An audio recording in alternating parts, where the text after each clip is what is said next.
Second SLST নবম দশম যারা ভেরিফিকেশনের ডাক পেয়েছো, যাদের ভেরিফিকেশনের কাজ হচ্ছে, এবং যে সমস্ত ক্যান্ডিডেটরা নবম দশমের ডাক পাওনি অর্থাৎ কাট অফ মার্কস ক্লিয়ার করতে পারোনি, আজকে সবার জন্য এই ভিডিওটা। এবং নবম দশমে কিন্তু আগামী দিনে নতুন করে প্রায় 3800 ক্যান্ডিডেট ডাক পাচ্ছে, এমনটাই খবর। এবং সেখানে শুধু এই কারণে নয়, বিভিন্ন কারণে কিন্তু নবম দশমের নতুন করে ফ্রেশার্সরা প্রচুর সংখ্যায় ইন হচ্ছে।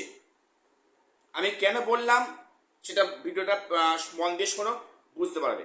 এবং পাশাপাশি বলবো গ্রুপ সি গ্রুপ ডির এডিট অপশান বা ক্যাটাগরি আপডেশন কবে দেবে, যেটা শুনছি যে পূজার আগে নাকি সেখানে group C group D result publish করবে। তাহলে কি তার আগেই ক্যাটাগরি আপডেশন? আমি সেটা নিয়ে আজকে বলবো। ভিডিওটা স্কিপ করো না, সবটা দেখো, চ্যানেলটা সাবস্ক্রাইব করে দিও এসএসসি পিএসসি এবং গ্রুপ সি গ্রুপ ডি গুরুত্বপূর্ণ আপডেট পাওয়ার জন্য। আর তোমরা যারা বিশেষ করে দেখছো ফেসবুক থেকে, অবশ্যই পেজটাকে ফলো করে রাখবে।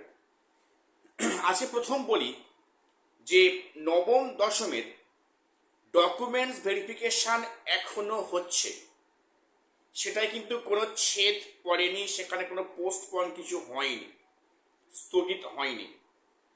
কমিশন কিন্তু 9-10 ভেরিফিকেশনের কাজটা কন্টিনিউ করছে। এবার এখানে প্রশ্ন যে সম্ভবত সেপ্টেম্বরের 7 তারিখ অবধি ভেরিফিকেশন আছে, তারপরে কি ইন্টারভিউ কাজ শুরু করবে, নাকি সেখানে কমিশন 7% না 17% কোর্ট থেকে রায় না আসা অবধি ইন্টারভিউ কাজটা স্থগিত রাখবে? এটা অনেকে প্রশ্ন আছে। তাহলে আমি কি এখন থেকে প্রিপারেশন নেব ইন্টারভিউর জন্য? প্রথম বলি, কমিশন কিন্তু কিন্তু নবম দশমে কিন্তু সেখানে ভেরিফিকেশনটাকে স্টপ করেনি, কন্টিনিউ করছে। কিন্তু সরকার এই উদ্দেশ্য নিয়ে আগাচ্ছে, ওবিসি 7% রিজার্ভেশন ফলো করছে। তাহলে সেখানে তো ভেরিফিকেশনে অনেকেই বাদ পড়ে যাবে। তো সেখানে একটা বিষয় বলে রাখি যে হয়তো 9-10 কিন্তু ইন্টারভিউ কাজটা এখনই শুরু করবে না, জাস্ট ভেরিফিকেশনটা করিয়ে রাখছে। তারপরে 7 না 17 বিষয়টা ক্লিয়ার না হওয়া অবধি পরবর্তী ক্ষেত্রে কিন্তু ইন্টারভিউ কাজটা হবে। এখন আপাতত মনে হয় শুরু হবে না, হওয়ার কোনো সম্ভাবনা অন্তত এই মুহূর্তে নেই। এবং সেখানে 7% না 17% এটা এখনো কিন্তু সরকার কনফিউশনে আছে, তাই এখনো কিন্তু সেটা কিছু কথা ক্লিয়ারলি বলছে না। অর্থাৎ সেখানে 7 না 17 এটা ঠিক হলে পরে কিন্তু তবে 9-10 ইন্টারভিউ কাজে শুরু করবে স্কুল সার্ভিস কমিশন। তবে একটা কথা বলে রাখি, যারা ডাক পেয়েছো তারা কিন্তু এখন থেকে প্রস্তুতিটা আরম্ভ করে রাখো, টাইম কিন্তু অনেক পাচ্ছ। যেটা তোমরা শুনেছো যে সেখানে কিন্তু কমিশন প্রায় দীর্ঘ কয়েক মাস সময় নিচ্ছে, সম্ভবত মে মাস বা এপ্রিল মাস অবধি, আর সেখানে পর্ষদ সময় নিয়েছে মে মাস অবধি। তো এর মধ্যে কিন্তু প্রক্রিয়াগুলো হওয়ার সম্ভাবনা আছে। কাজেই তোমরা যারা ডাক পেয়েছো, অলরেডি ভেরিফিকেশান সামনে আছে বা ভেরিফিকেশন হয়ে গেছে, তোমরা কিন্তু প্রস্তুতিটাকে আরও নেওয়ার টাইম পাচ্ছ, নিজেকে আরও বেশি ঝালিয়ে নাও, রাঙিয়ে নাও। এইবারে নতুন করে যারা ডাক পাওনি, অর্থাৎ 1 নাম্বার 2 নাম্বার 3 নাম্বারের জন্য যারা কাট অফ মার্কস ক্লিয়ার করনি, তাদের উদ্দেশ্যে বলছি, যেটা একদম বাস্তব কথা বলছি, কিন্তু এখানে ভ্যাকান্সি প্রচুর ফাঁকা হবে। এই মুহূর্তে যা আপডেট, মোটামুটি 3900 কিন্তু ফাঁকা হচ্ছে শুধু ওবিসি বাদ যাওয়ার ফলে।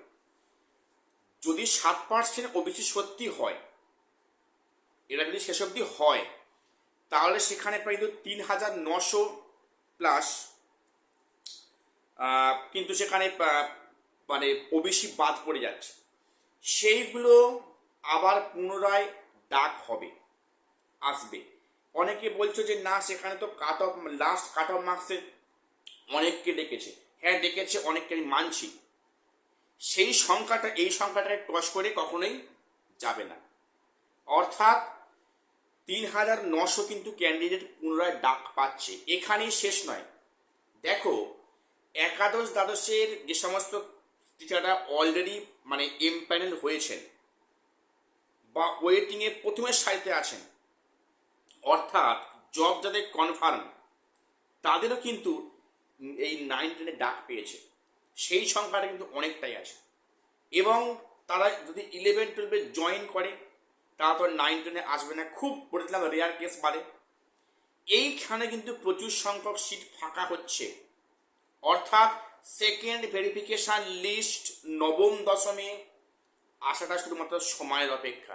আমি অনেক আগেও বলেছি, যখন এ নিয়ে ভিডিও করেছি অনেকবার, অনেকে অনেক গালিগালাজ, অনেক মানে নেগেটিভ কথাবার্তা বলেছো, আমি কিছু জানি না। হ্যাঁ, কেউ বলেছো আমি 1 টাকা কিংবা 2 টাকার ইউটিউবার। আমি ইউটিউবার নয়, আমি জাস্ট কিছু তোমাদের সামনে আপডেট দিতে এই ভিডিওতে আসি। আমি সে অর্থে ইউটিউবার নয়। কাজেই তোমরা বুঝতে পারবে যে বিষয়টা কতটা প্রাসঙ্গিক।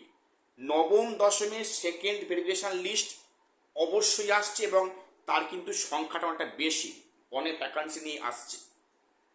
কাজেই তোমরা যারা ডাক মানে পাওনি সামান্য কয়েক মাসের জন্য, তোমাদের এখন থেকে প্রস্তুতিটাকে শুরু করো ইন্টারভিউর জন্য। মেন্টালি প্রিপেয়ার থাকো, কারণ তোমরা জানো নবম দশমের অনেক টিচার নবম দশমের এক্সপিরিয়েন্সে মার্কসটা 11-12 লাগিয়েছে একাদশ দ্বাদশে, এবং সেখানে কিন্তু অনেকেই 9-10 টিচার 11-12 সেখানে চলে গিয়েছে। এখানে প্রচুর সংখ্যক সিট ভ্যাকান্সি ফাঁকা হচ্ছে বা হবে আরও। কাজেই ইন ফিউচার তোমরা কিন্তু মানে প্রস্তুত থাকো, ডাক অবশ্যই আসবে। এইবারে বলে রাখি, গ্রুপ সি গ্রুপ ডির এডিট অপশান বা কাস্ট ক্যাটাগরি আপডেশন কবে আসবে? ইন্টারভিউ রেজাল্টের আগে না পরে? যেটা আমি মনে করি রেজাল্টের আগে কিন্তু এডিট অপশান আসবে। অর্থাৎ যদি সরকার যেটা ঘোষণা করেছে, আমি জানি না হবে কি না হবে, তো যেটা সরকার বলেছে যে পূজার মধ্যেই কিন্তু গ্রুপ সি গ্রুপ রেজাল্ট নাকি পাবলিশ করে দেবে। যদি তাই হয় তাহলে অতি শীঘ্রই কিন্তু সেখানে গ্রুপ সি গ্রুপ ডির এডিট অপশান আসবে ক্যাটাগরি আপডেশনের জন্য, অনলি ফর ওবিসি।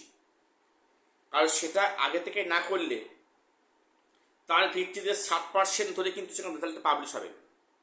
এক্ষেত্রে মনে রাখো, তাই যদি হয় তাহলে কিন্তু রেজাল্টটাই 7% ধরে পাবলিশ হবে গ্রুপ সি গ্রুপ ডি, এবং তার আগে ক্যাটাগরি আপডেশনের জন্য অপশান দেওয়া হবে যদি পূজার মধ্যে বা পূজার আগে যদি রেজাল্টটা পাবলিশ করার সদিচ্ছা থাকে সরকারের। আমি জানি না সেটা কি আছে না আছে, প্রকাশ্যে সবাই তো অনেক কিছু ভাষণ দিচ্ছেন, অ্যাকচুয়ালি বাস্তবে সেটা কি হচ্ছে কি, তো সেখানে যদি পূজার মধ্যে রেজাল্ট পাবলিশ করে তাহলে কিন্তু অতি শীঘ্রই সেপ্টেম্বরের মাসের মধ্যে কিন্তু সেখানে ক্যাটাগরি আপডেশনে একটা সুযোগ দেওয়া হবে যদি রেজাল্টটা পুজোর মধ্যে পাবলিশ করা হয়।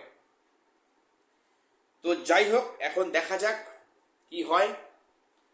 তোমরা জানো অলরেডি কিন্তু সম্ভবত গত কাল কি পরশু একটা কেস হয়েছে সুপ্রিম কোর্টে। সেখানে ফ্রেশার্স এবং ইন সার্ভিসটা কিন্তু একসাথে অনলি ফর ক্লাস 11-12 নিয়োগটাকে দ্রুত করার জন্য মধ্যশিক্ষা পর্ষদে কিন্তু এগেনস্টে এমএ ফাইল করেছে। দেখা যাক সেখানে কি হয়। তো আজকে এইটুকু আপডেট দেওয়ার ছিল। চ্যানেলটা সাবস্ক্রাইব করে দিও। দেখা হচ্ছে পরে ভিডিওতে।